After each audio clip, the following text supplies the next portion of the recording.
si o tom, že keď sa človek podľa toho návodu svätého Grignona z Montfortu zasvetí skrze Máriu Kristovi, tak Márii a skrze ňu Kristovi dáva všetko. Totus tuus, celý tvoj a všetko moje, aj materiálne, duchovné, minulé, prítomné, budúce, tvoje, Ježišu, skrze Máriu, tvoju svätú matku. A keď je človek voči Panne Márii takto štedrý, ona sa veru nedá zahambiť. A Grignon opisuje, aké nesmierne dobrodenia Panna Mária potom prejaví týmto svojim zasvetecom. Predovšetkým hovorí, že ich uchráni od hriechu, sa tieto duše, ak to budú žiť, nedopustia žiadneho závažného hriechu. Že po Božej ceste budú veľmi rýchlo. A Grignon sa pýta, môže byť nejaký zázrak, ktorý by Panna Mária pre tie zasvetené duše neurobila. Prišla za mnou jedna osoba a hovorí, oče, vy ste spomínali, že kto sa zasvetí, tak sa nedopustí ťažkého hriechu. Ja som žila vo veľmi ťažkých hriechoch.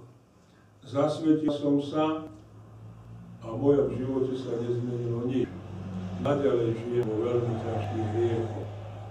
Ako ste sa zasvetili? No podľa tej zasvedzujúcej modlitby, ktorá tam je napísaná.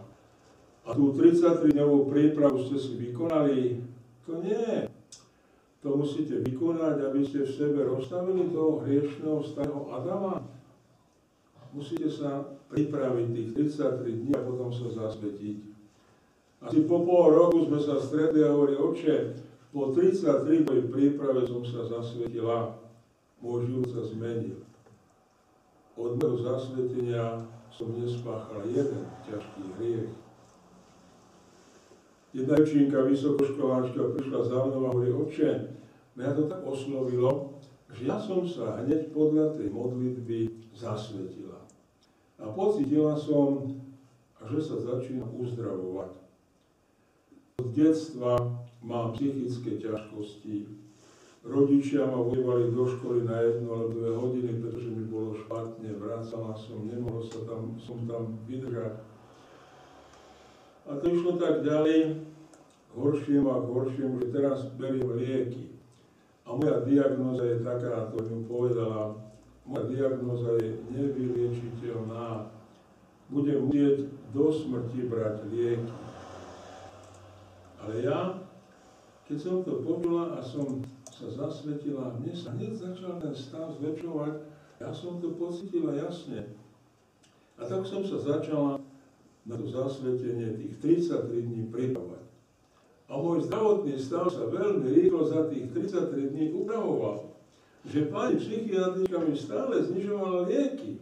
Ja som sa zasvetila a teraz som sa vás prišla spýtať, ja už beriem iba polovičku liekov, ktoré som brala, či mi pani doktorka môže vysadiť celkom lieky. Pravda, že budete celkom zdravá. Počas prišla za mnou, oče, neberiem lieky.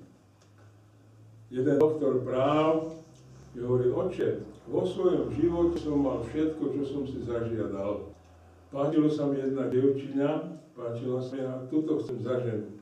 Vydala sa za mňa. Máme 3 deti, dokonca máme 5 vnúčat. Chcem hrať v Slovenskej filharmónii. Hral som. Chcem mať advokátsku kanceláriu. Mám. Ale v mojom živote sa často z ničoho nič ozýval strach a zmätok. Ako som ja toto od vás počul, ma to tak oslovilo a ja to urobím. Ja sa tých 33 dní na to zasvetenie pripravím.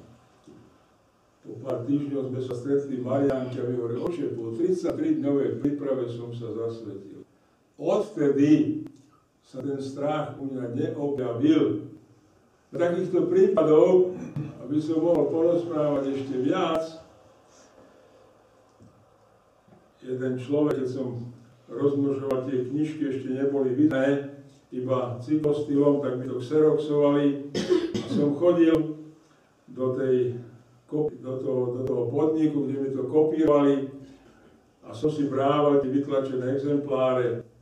Ale raz som prišiel a vyberal som si vreckovi a som si bral tie balíky pripravené a sa ma zamestnanec spýtal, a prečo si to takto beriete? Mám pokazené auto, prišiel som mestskou dopravou. Počujte, ja keď pôjdem na fajron domov, ja sa u vás zastavím, pôjdem trošku si nadídem, ale ak vám to nevadí, ja mu to po fajronte doveziem. Dobre, prišiel, som ho posadil, pýtam sa, ste slobodní, alebo ženatí, rozvedení. Nechcete sa zmieriť so svojou manželkou? Zostal taký urazený, taký agresívny. Aj biskup sa pokúšal. Nie. Prepáčte, že som teda sa tak vás pýtal. No, ale hovorím, vy ste mi tie knižky doniesli a ja vás pozriem, zoberte si, čítajte, pripravte, zasvete sa. Zanedlho mi zvoní telefón. Oče, chcem sa s vami stretnúť. Dobre. Kde budete? Idem spovedať na psychiatriu do Pezínka, mám tam spoveď a svätú omšu a vtedy asi skončí. Dobre, ja vás počkám. Čakal ma, sadli sme si do auta, hovorí, oče, ja som to tak rozmýšľal, keď ste tu moju ženu tak oslovili. Dobre, kde býva? Piešťanov. Mám číslo, zavolal, vytočil, mi ho podal, pozdravil som ju, predstavil som sa a som sa spýtal, či by som ju mohol navštíviť za účel zmierenia s jej manželom. Bola trošku taká odmlčaná, zajistie to prekvapilo. A potom dobre, tak sme sa dohodli, že v nedeľu po litániach prídem. Tak som prišiel k nej, mala byt so svojimi dvomi synmi, tam bývala, tak mi rozprávala, že ju zbil a prebrala sa v krvi. Mala veľké ťažkosti.